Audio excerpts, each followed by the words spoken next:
Why Isn't Becky Twitchel Dead? A Tom and Scott Mystery, Book 2. Author Mark Richard Subro. Publisher St. Martin's Press, New York. Narrator Eric Ost. Chapter 8. We drove to the River's Edge police station. As usual, a lone cop sat behind the counter. She directed us to one of the interrogation rooms. We left Jeff in an out-of-the-way office with a cup of hot chocolate. Frank had met Scott before. Murphy got us settled and said, "This is pure hell." He told us they'd found Roger's body under the radio tower, just east of LaGrange Road, near Tinley Gardens. Some kids were snowmobiling and found him. Somebody'd shot him gangland style, handcuffed with a bullet through the back of his head.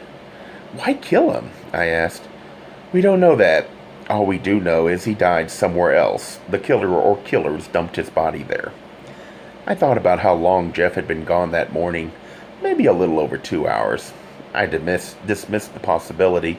Not enough time and no transportation. "You guys found anything new?" he asked. I told him about Jeff's information the night before. When I finished, he shook his head. He sipped coffee from a styrofoam cup and mumbled a curse. "Can't see where that will help. The drug stuff may give us a connection, but I doubt it. Susan and Roger were fringe players.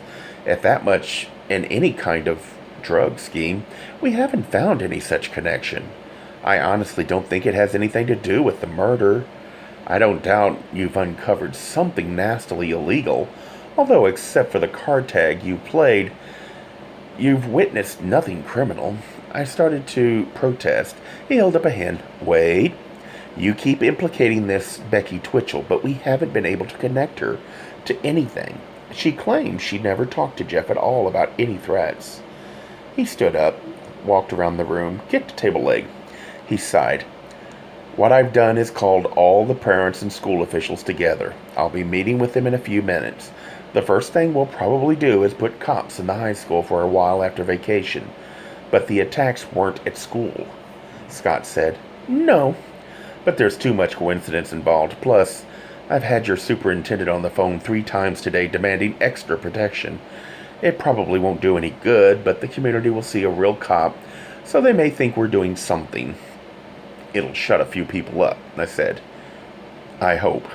Second, I want you to be there when I meet with these people, unofficially, of course. We're setting up a task force. We've got to deal with the parents and the community's fears. In 15 minutes, I've got to cope with them. I'd like you both there if you're willing.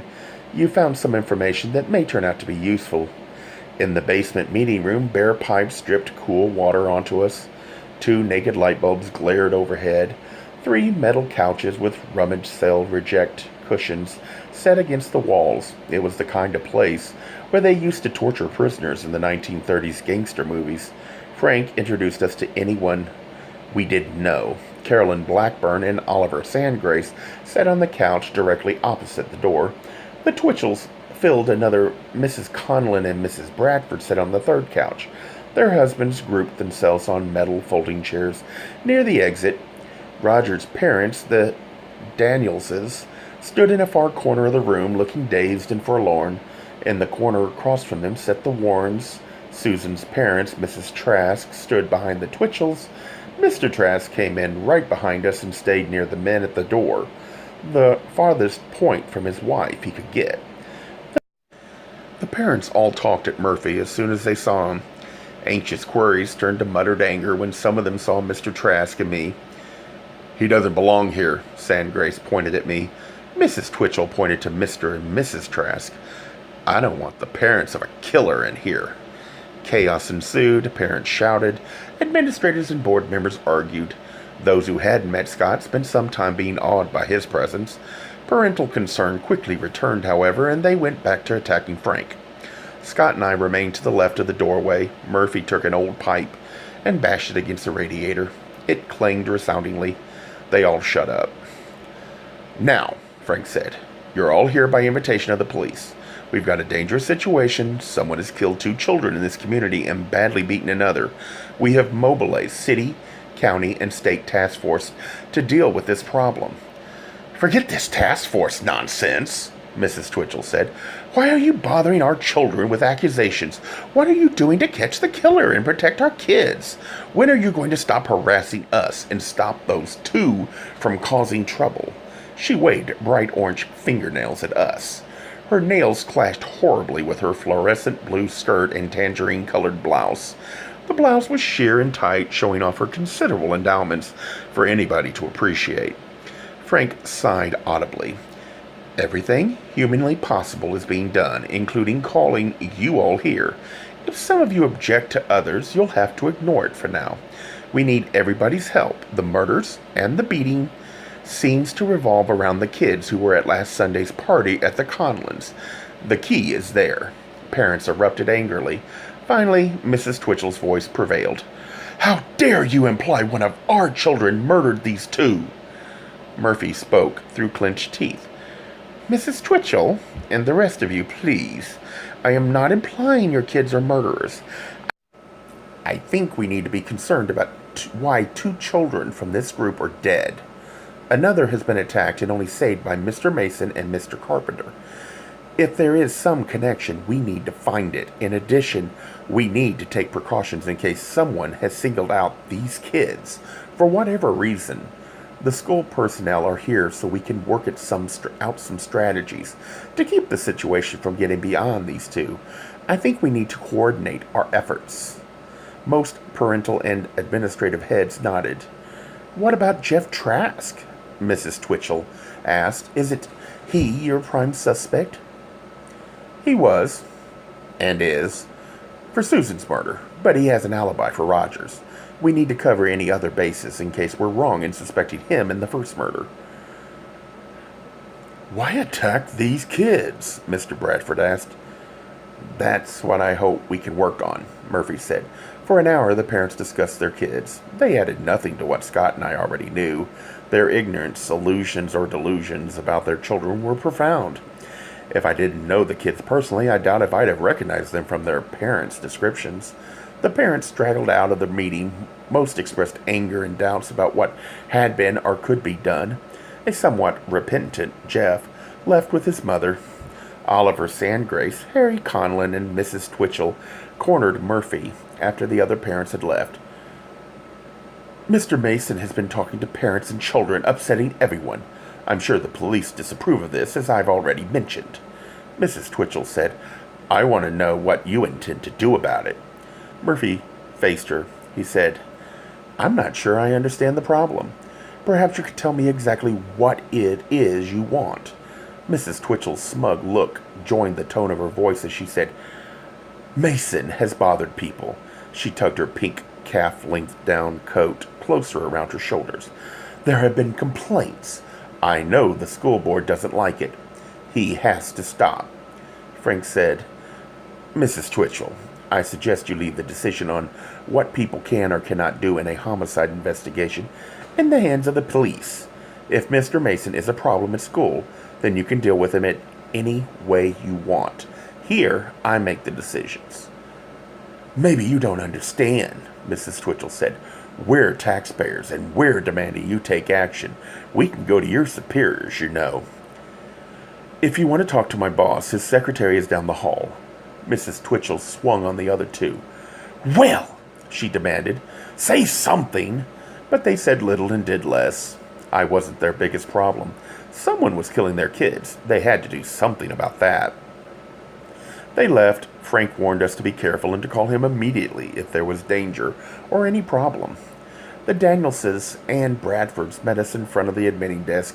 They wanted to talk. The cop on duty led us to the same interrogation room as on Monday night. In the dreary room, I spoke words of comfort and regret to the Danielses.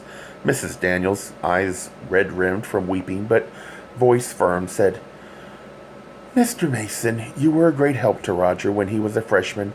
We want your assistance now. We want to know why Roger died and who killed him."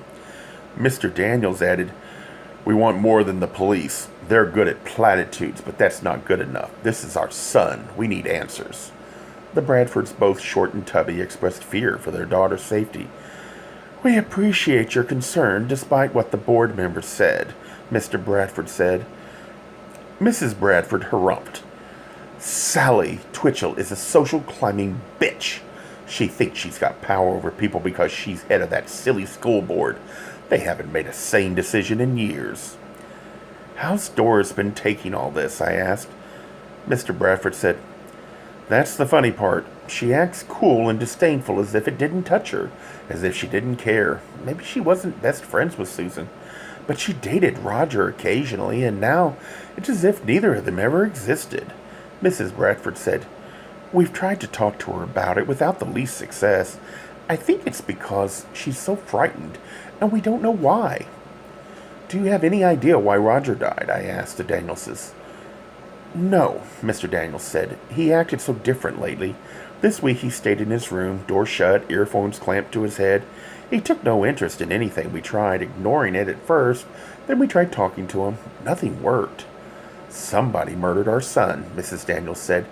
We want that person caught and punished, as we said. We want your help. We have confidence in you. We know you. What have the police told you so far? I asked. Beyond the facts on finding him, almost nothing, Mrs. Daniels said. We got a brief litany of suspicions about Becky Twitchel and another earful about her evil ways. We talked a while longer, but they had no further information. We promised to do what we could. Outside, the sun had broken through the murky gloom of the late December day. It must have been nearly 20 degrees above zero. All the streets were clear. The drifts at the roadsides had begun their change from light gray to black encrusted. The radio announcer predicted a 60% possibility of snow. In the car, Scott said, I am beginning to dread the name Becky Twitchel. You should meet her up close and personal, then you could truly dislike her. How about if I get to meet her, instead of saying hello, I puke all over her? Scott asked. Certainly an appropriate response, I added. Each set of parents has experienced increasing negative feelings from or with their kids since the first murder.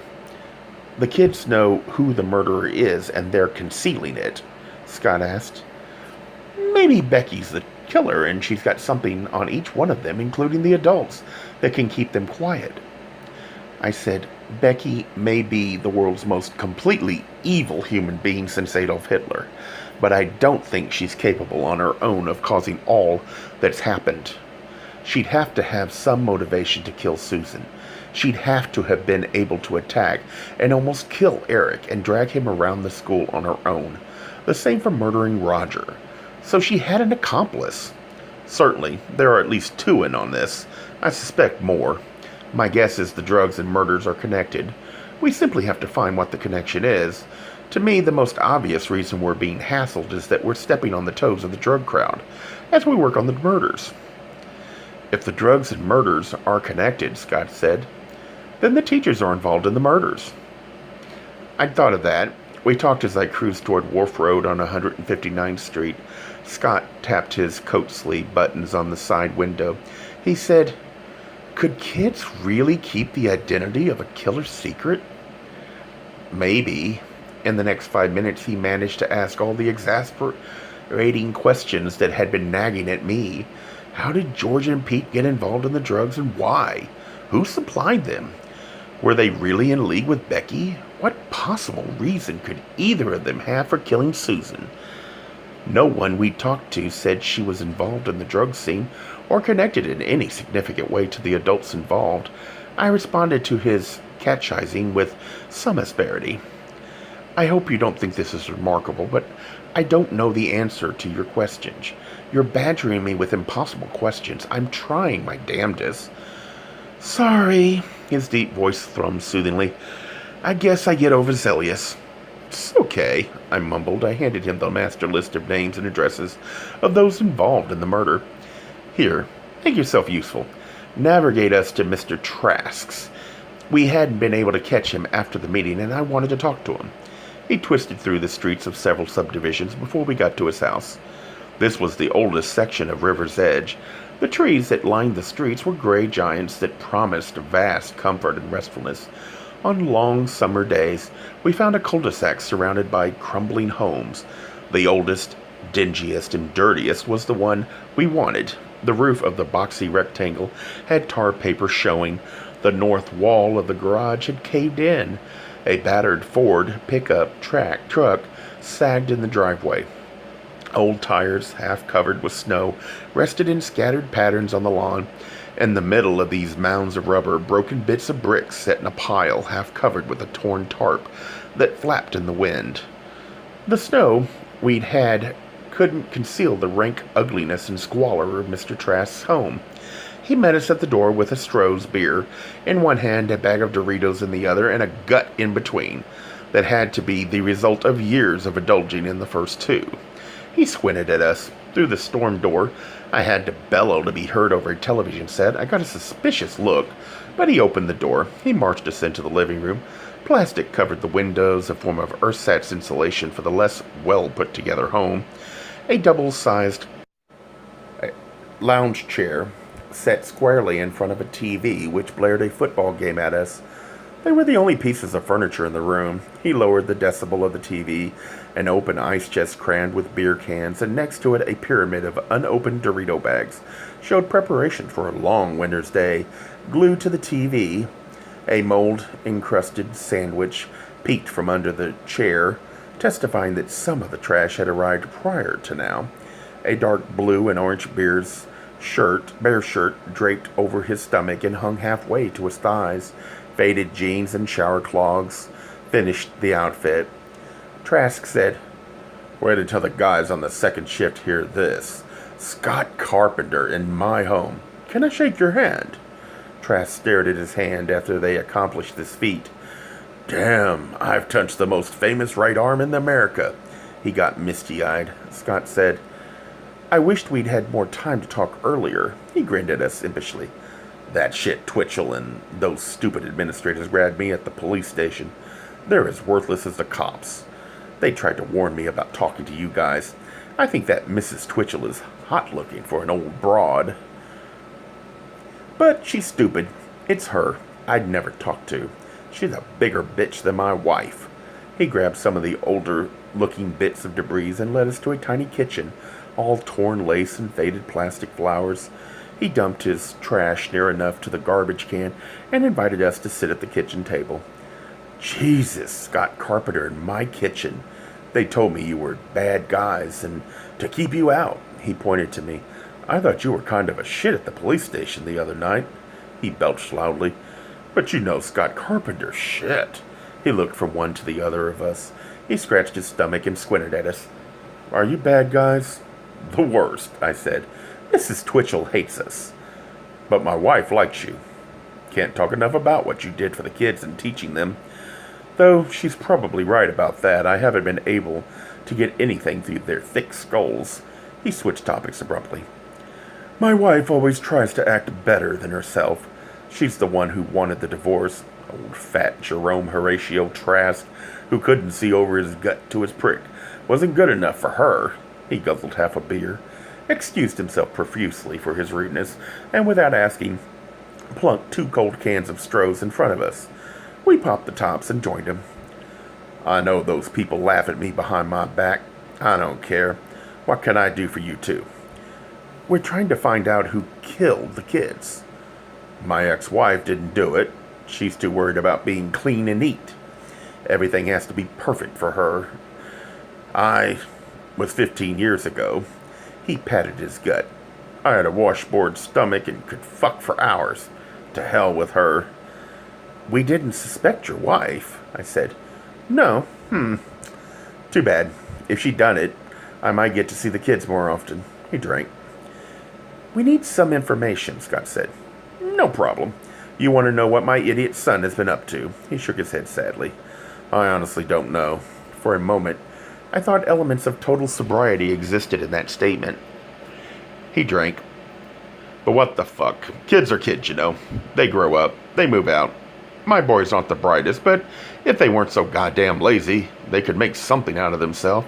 It's all my ex-wife's fault. She coddles the little bastards. Boys need to get straightened out by someone they fear."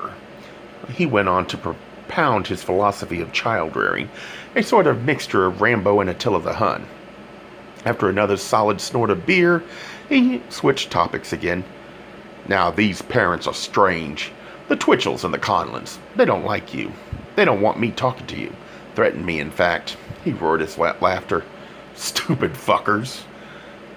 Why not talk to us? Scott asked. Beats the living shit out of me. Those rich assholes think they run everything, and when something blows up in their stupid faces, they try to cover everything up. My kids will get screwed if they've got anything to do with it. They underestimate Jerome Horatio Trask. He rolled a muscle or two in his arms. It resembled someone moving reserves of old fat from waste storage locations. I wrestled in high school, almost went to the state championships one year. He sighed wistfully and got dewy-eyed. What happened? Scott asked. I got a girl pregnant. Everything got fucked up. I almost didn't even graduate. Barely escaped marrying the bitch. The bastard parents were well connected. All those fat cats have it in for us working stiffs. He ranted on about the evil capitalist bosses for a few minutes. I got him back on track by asking whether anything else unusual had happened since Susan's murder. One thing. One of those coaches from school called for Eric. They never call here. They don't like me, just because I go to the games and cheer for my boys.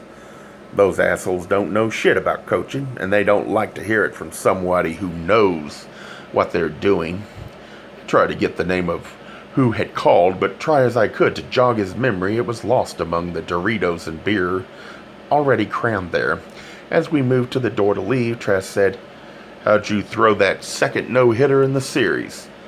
Skillfully and carefully, Scott said. An echo of laughter rolled around the room. Trask said, I'll never forget watching it. No-hitter in Game 5, then binge. No-hitter in Game 7. Let me shake your hand again. This accomplished, he stared at his hand again. In the car. We believe this one, Scott said. Maybe.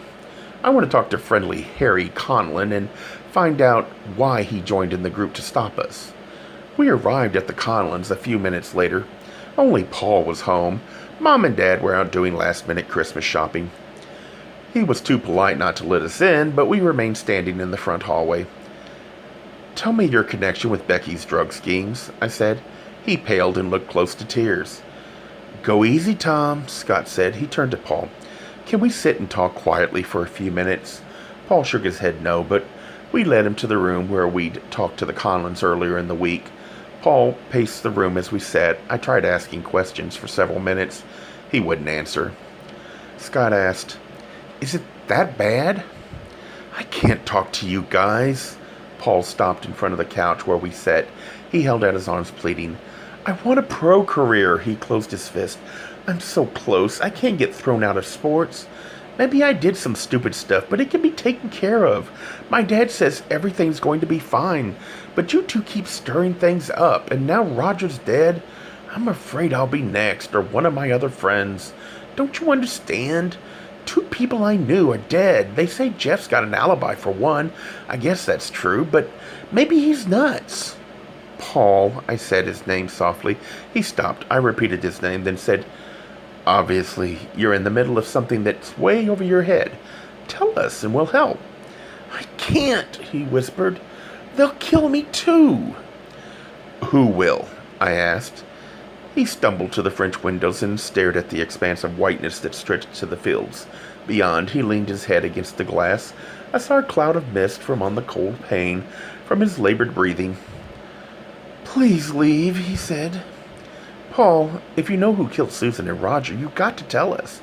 If you're in danger, tell someone. Your mom and dad, the police, Coach Montini. You can't hold all this in.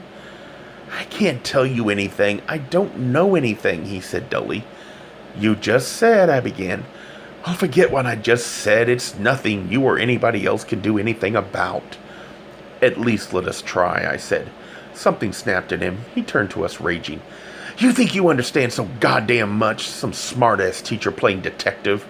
You can't figure out anything. You're so stupid. You're such shit. Tears and sobs mingled with his shouts. Get out! You're in as much danger as anybody. Get out and leave me alone. Yes, you'd better go. We whirled to the doorway. Mr. Conlon strode toward us. Mrs. Conlon stood behind him. Leave my home, he said. Not until I find out why your son is so frightened. My son needs you to leave. Don't you care about what's destroying your boy? You are. You've disturbed this family too long. He reached out to touch his son. The boy knocked the arm aside and fled. Mr. Conlon said, "Sylvia, call the police." She marched to the coffee table, picked up the phone, and punched 3 numbers. Our movements to exit at this point were slow enough to salvage some dignity, but quick enough to cause her to drop the receiver. It was 3. We decided to try Susan's parents. The funeral had been the day before. I thought they might be at home. I didn't know how much they'd welcome our presence or our questions, but we had to try. I needed to know more about Susan. We rode through quiet streets lined with massive, naked trees. The Warrens lived in the Wheatfield Forest subdivision. The homes were among the oldest and smallest in the area. An elderly man answered the door. I explained that we wanted to talk to the Warrens. He seemed uncertain, but after a moment's hesitation, let us in, and led us into the living room. 5 minutes passed before the Warrens joined us. Mr. Warren wore a gray suit. His wife had on a severe black dress and white blouse.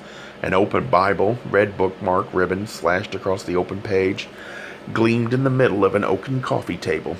They sat down. Mr. Warren rested his elbow on his knees. Greasy oil held his hair plastered to his head. Mrs. Warren crossed her leg at the ankle and stared anxiously forward. I expressed my condolences. Mrs. Warren gave a weak smile of appreciation.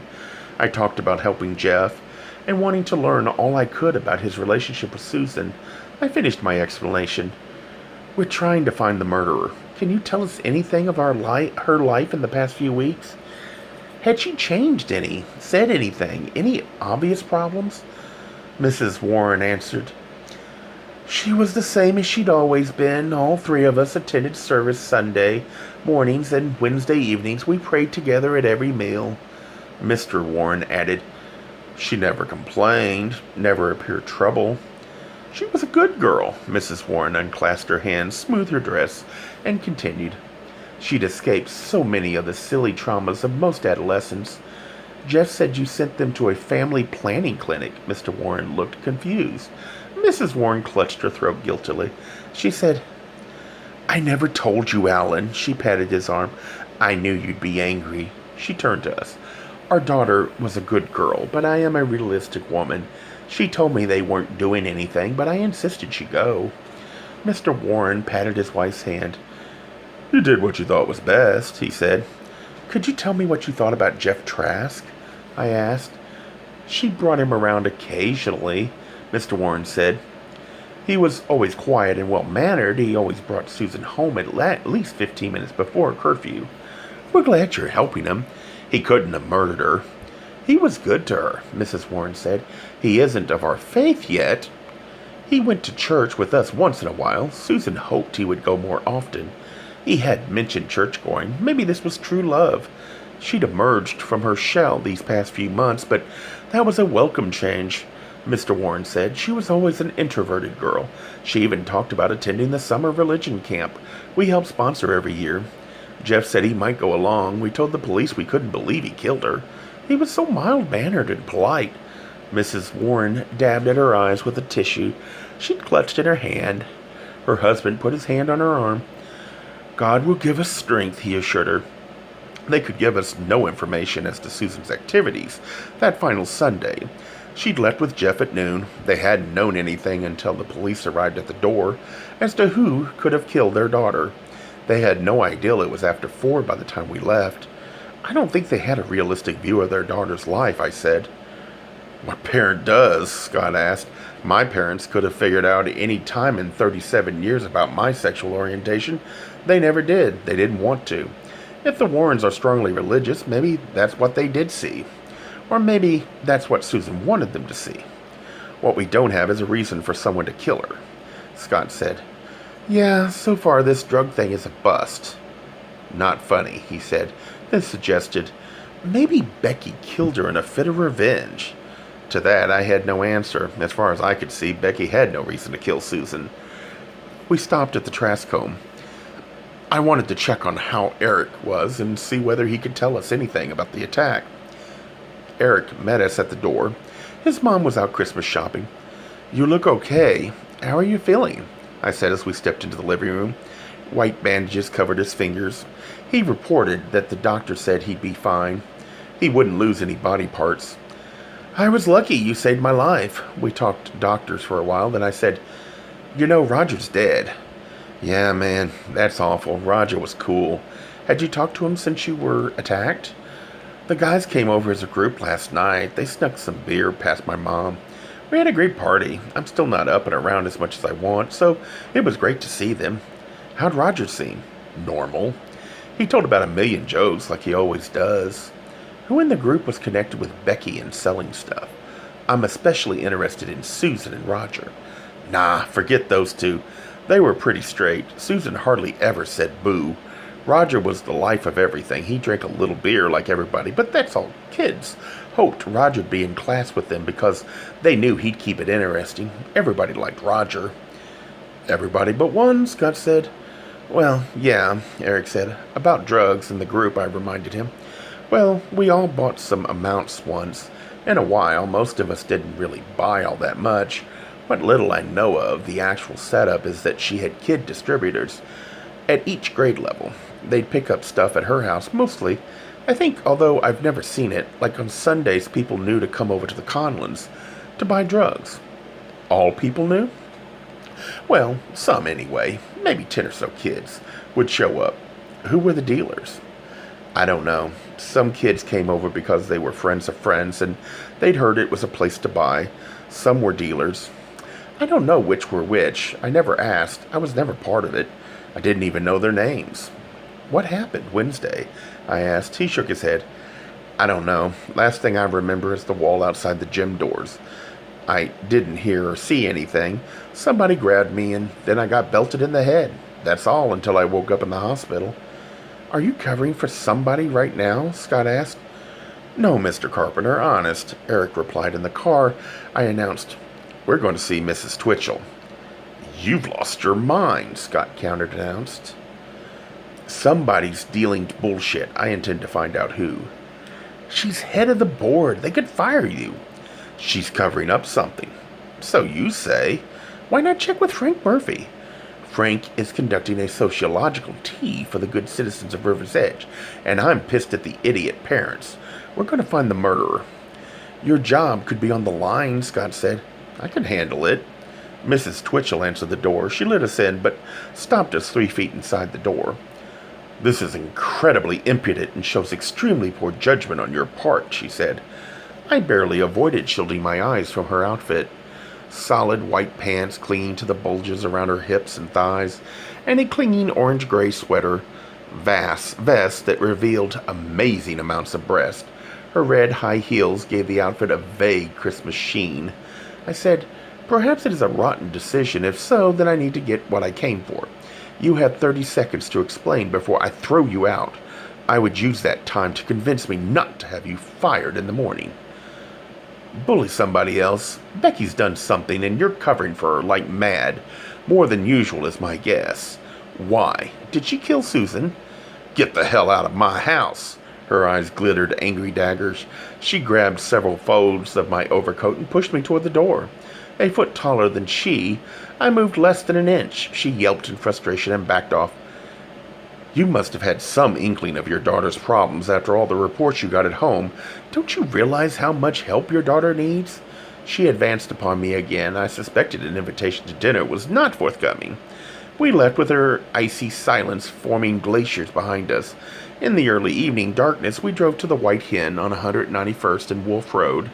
Most mornings in the summer, I walked the 2 miles there for the daily papers. The people who work at the Makina store are great. They make the best sandwiches. Try the chicken salad on rye with lettuce, tomato, mustard, and mayonnaise, and American cheese. Throw in a pickle from the vat on the counter, and it's perfect. We hurried to my place to eat. Scott had a speaking engagement that night. At my place, car tracks led up the 50-foot drive. They weren't ours. We hadn't been home. 2 pairs of footsteps from the driver's and passenger side led from the car around the house. The outside lights weren't bright enough to reveal many clues. The alarm system had been tripped. It could have been cops or those who'd been following us, or maybe itinerant Bible salesman, or perhaps someone totally innocent. We examined the footsteps as best we could. "Large work boots," Scott said. "Sherlock Holmes read volumes from things like this," I said. Was he freezing his ass off in 45 below wind chill? Scott's teeth chattered.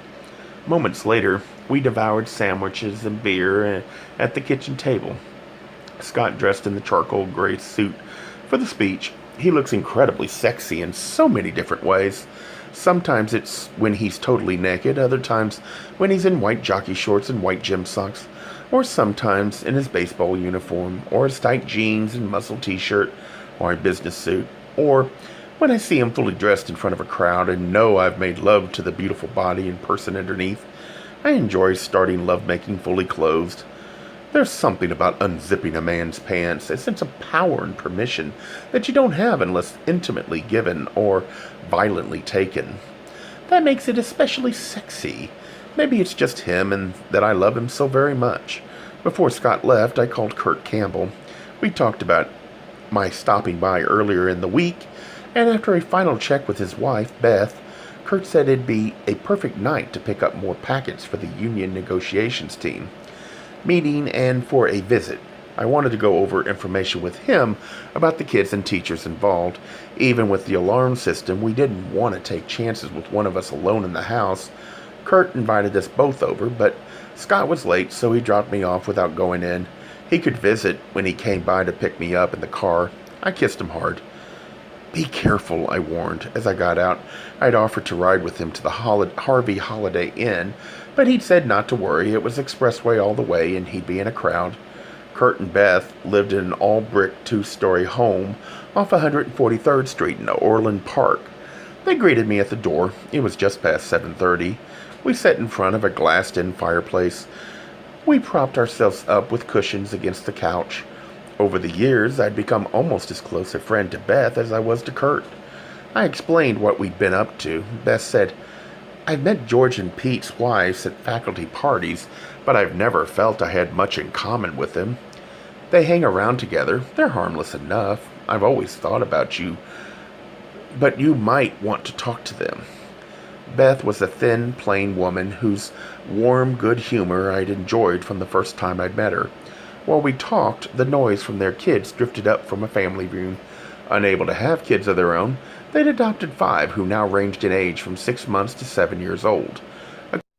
Occasionally, pairs of eyes peeked around corners, followed by silly giggles. A toddler or two would drift in, bury his or her head shyly in a parental lap, and then retreat to the playroom. In the middle of the conversation, Kurt brought the baby down for a bottle, after which the child slept peacefully on his chest.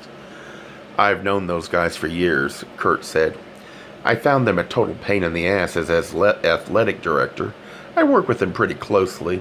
They push themselves hard as coaches, sometimes to little effect. Why keep them on? Politics, length of service to the district, inertia. It would be a tremendous pain to get rid of them, and it might not work. They have factions that support them strongly. Certain power centers exist in every school district. These seldom correspond to who is nominally in charge. In some districts, it's the athletic boosters, and others a cable of teachers who've taught there since the year 1. I knew one district where a new math teacher came in and criticized the band program. The man was out of a job before January. Of course, there are also the old standby power centers of the janitors and secretaries. A new teacher crosses either of them at his peril. An old teacher with great discretion. I knew one teacher new to the district back in the days when the custodians handed out all supplies who needed chalk. She asked for some and got 2 pieces. She explained that this wasn't adequate. She got 2 more in frustration. After weeks of this, she went and bought her own supply. The janitor never forgave her. Fortunately, he quit within the same year. Beth said, don't waste time talking about that sports crap. Get to the good stuff. They both cheat on their wives. We only have conjecture, no real proof, Kurt said. Stop being so damned rational and fair, Beth said with a smile. That's what makes him a good union president, I said. Both Beth sniffed. It's fairly well documented by those of us in the gossip grapevine that those two fuck anything in a skirt. They go on these long hunting trips and catch far more than a few dead birds. Beyond cheap gossip, Kurt said, there's the incessant bitching and moaning. They do about every little thing, the inability to accept responsibility for themselves, their inability to think before they speak. They both have to take stupid pills in the morning. Nobody could be that dumb all by themselves.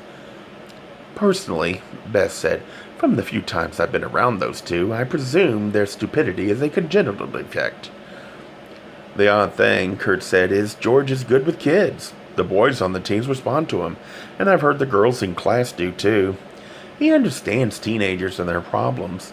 Now, Pete is incredibly intense. He has to win at everything. I played poker with him. He slams the cards on the table if he loses, even a small pot.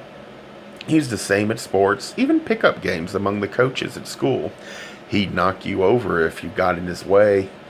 I'm not sure I could say what makes them tick, I said. I may have saved their asses from the administration, but they'll never make sense to me. Kurt talked about the attitude of the two coaches. As athletic director, he wanted the kids to learn fundamental skills, understand teamwork and sportsmanship, and have a little fun. Montini and Wyndham had the mania that so many high school coaches had when they looked out on the field. They saw NFL football or NCAA basketball, not kids. Kurt found, and I agreed, that the tremendous pressure this put on kids at an age and with a set of emotions most of them couldn't handle was unconscionable on the part of adults. Then again, I was strange. In high school, I wanted it to be fun. A game. I was also too much of a smart mouth. I set out football my junior year because of my bad attitude in college. It was worse. They ran it like a big business bullshit, so I lost my student deferment and wound up in the Marines in Vietnam. Kurt said, "You've seen those two at the games. They scream and bellow at the kids from tip-off to final buzzer." Montini's coached the team out of several wins this year. He pressures the kids into paralysis. But like I said, they're good with kids. I've heard they've helped a couple out in tough sports. Of course, there's some who hate them. Remember the time Montini turned the kid in for drinking? I nodded. Grover Cleveland had a strict policy. Any athlete caught drinking alcohol or doing drugs got thrown off the team. No questions, no appeal. The incident to which Kurt referred was when a kid had drunk a beer in his parents' house, with their permission and with them present. Somebody told Montini. He reported it to the administration. They threw the kid off the team the next day. This could easily be the center of Paul's fears. Scott bustled in around 10, stomping snow from his shoes. We heard whispering from the top of the stairs. Little voices that should have been asleep noted that Uncle Scott was here. Immediately thereafter, a little girl, maybe all of the three, materialized at Scott's elbow. Within 5 minutes, Scott sat on the floor amid a mountain of toys with children laughing, squealing, and climbing all over him. He's a natural with kids. Then again, he doesn't have to live with them 24 hours a day. I can't stand little kids. I know that might sound odd from a teacher, but if they're under 5, I am klutz personified. Plus, I've always resented the mothers who thrust their couple-month-old creature at you as if holding them was a test. Minutes later, Scott sprawled in a corduroy overstuffed easy chair with the 2-year-old's head resting on his shoulder. In 2 minutes, her eyes began to droop shut. The 3-year-old rested her head against Scott's side, snuggled between him and the chair arm. But Beth shook her head. "You have that effect on them every time you're here." Scott plucked a small red fire truck from the floor and handed it to the 3-year-old. The kid drove around Scott's kneecap contentedly. "How'd you learn to do that?" Kurt asked. "With my sister's kids. When they were little," Scott replied. "It was late, but youthful demands resulted in Uncle Scott giving readings from several favorite stories before we could leave. As we got our coats, I asked Scott whether he'd seen anybody following him. He checked carefully. Nothing. We hurried into the brutal cold. Guy on the radio on my way back said the weather's supposed to break this weekend," Scott said as we walked to the car. We were in the street behind as us. The lights in Kurt's house went out. Car doors slammed. I glanced down the street. 5 guys ran toward us. Too late for a dash to the car or back to the house. A Gay Mysteries Audiobooks. I think it is easy to hate a label, but a face humanizes the word. So this effort is twofold. To offer comfort to those like myself that your world didn't end because you don't fit into the view of acceptable society on both sides. and in hopes of helping those with family that are LGBTQ, that it doesn't mean we are aliens from the child they once knew. Reassure them so they can maybe be supportive at the same time, being true to their values.